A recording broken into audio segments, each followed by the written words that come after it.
Hi guys, in this video I'm going to show you how to add Roblox to Discord status, right?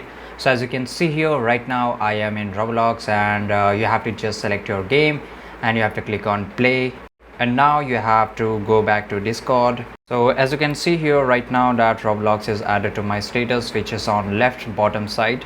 And if you are not able to find your Roblox game, you have to go to the profile and you have to go to the settings, and here you can see game overlay, and you have to scroll a little bit and go to register games. And guys, if you can't able to see here, you have to just click on add it, which is on blue color, and you have to just click here, and you can, after that you can select your Roblox, right? And I will close it. So guys, this is pretty easy and very easy to do it.